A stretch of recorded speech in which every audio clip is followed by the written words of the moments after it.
first thing you want to do is look at the information that you have at hand. Like I said, I'm very data driven, so I like to look at my weigh-ins. I like to understand, is there something that I can optimize, and where do I optimize? So for example, a lot of you may or may not think about your weigh-ins in terms of the day before. If you've noticed with your check-ins, I ask today in your check-in how yesterday went. And there's a reason for that. So for example, I am currently fasting right now, and I will show you my fasting arsenal. I have my peach Waterloo sparkling water. I also have coffee on hand. I'm about 19 hours into my fast right now. So I ask in the check-in app today how yesterday went. So if yesterday was a fasting day, today's weigh-in is going to reflect how that fast affected your body. Usually we'll see your weigh-in drop after a fast. Similarly, if yesterday was an eat day, today's weigh-in is going to reflect what your eat day was yesterday, right? Makes sense. Sometimes it doesn't. I mean, I didn't think about it that way until I was into my journey and I realized, okay, there's a connection here. What I do then is I look at, let's just say you look at your weigh-in amounts from the day after your eat day only. So yesterday was an eat day. Today's weigh-in for me was 1.4 pounds. Cool. That is information to be had.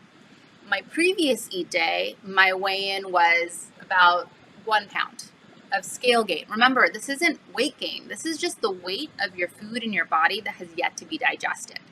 So now I have 1 pound, 1.4 pound. Let's say another one is like 0.8 pound. So that is my range. If you can have 2 weeks of data, you have a good amount of data of your range. And by the way, I am addressing those who are doing a full day fasting schedule. I'll talk a little bit about daily fast right after this. But now you have your scale gain range. So the first thing that I would do is figure out, what is your range? So my range for my body type, my height, my weight, my fasting schedule is 0.8 to 1.4, 1.6 is generally my range. The next thing you want to do is look at your fast day, your post-fast day weigh-ins. So if yesterday was a fasting day, today's weigh-in is going to show what your drop is. Now, my drops are usually between 2 to 3 pounds.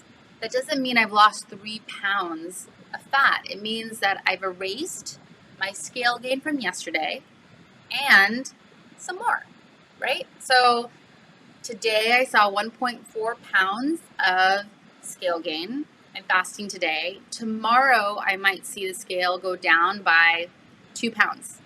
That means, you guys, I've lost a net 0.6 pounds of fat loss. So that is what the fat loss is. Now, if I were to analyze my post-fast weigh-ins, so it's like 2 pounds, 3 pounds, 0.5 pounds, whatever it is, over 2 weeks, that is my range, right? That is my range. So now you have your scale gain range and you have your fast weigh-in range. And at that point, you can actually have an average of what your net loss is per fast. So my net loss per fast is about a pound, 0.8 pounds to a pound.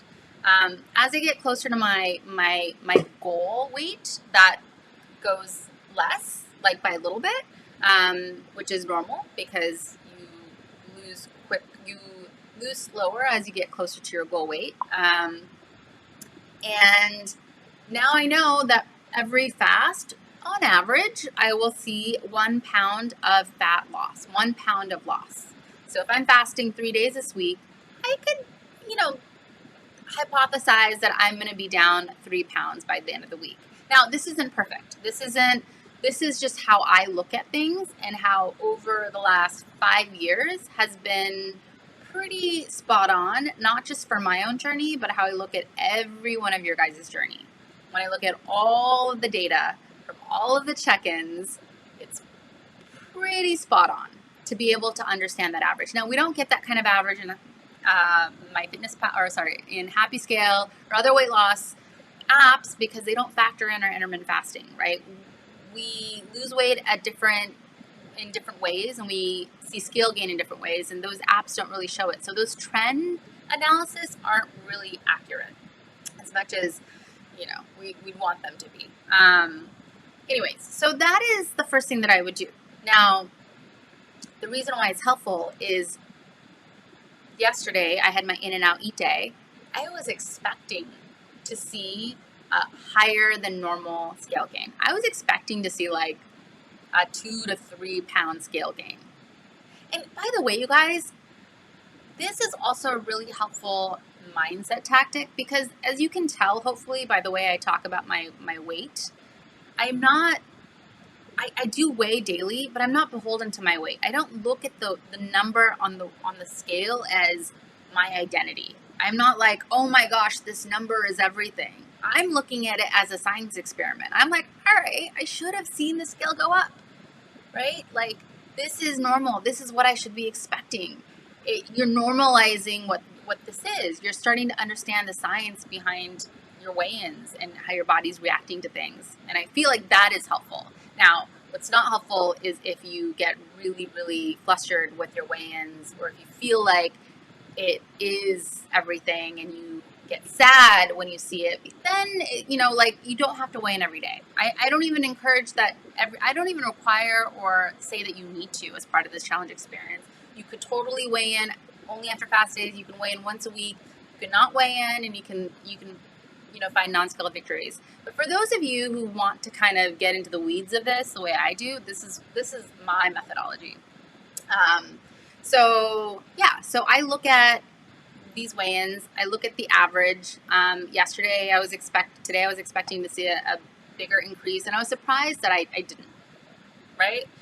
But I was expecting it. And I think that expectation is helpful in this journey as well. Now, if I ate super healthy yesterday and I saw a higher than normal scale gain, I'd be like, something's up. And at that point, I'd think about, well, did I have something high in sodium? Was something unusual? Am I starting my period, right? Like, then I can start kind of investigating. But if it's within range, cool. It could be on the lower end of the range, and I wouldn't bat an eye because it's within range.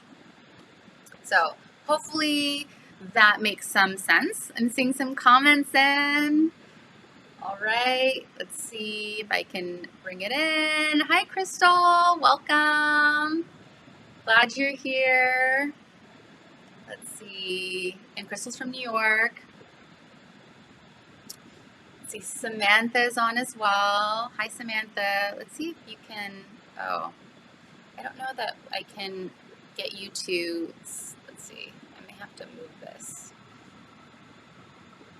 See, this is what I'm talking about, you guys. I have to, I'm learning how to do this as we go along. There we go. I love that I can see your guys' faces and your names. It just makes this so much more fun to do. I'm so glad. So you've been using the tracker.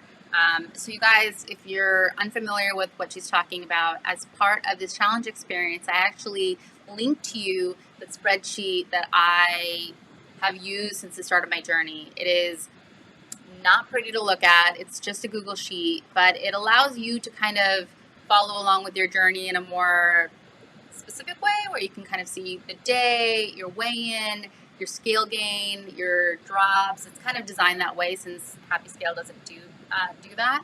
If you haven't seen it yet, in the challenge app under tools, you will find it linked there. And if you're still having trouble finding it, let me know. All right. So that's the first thing on how I optimize my progress.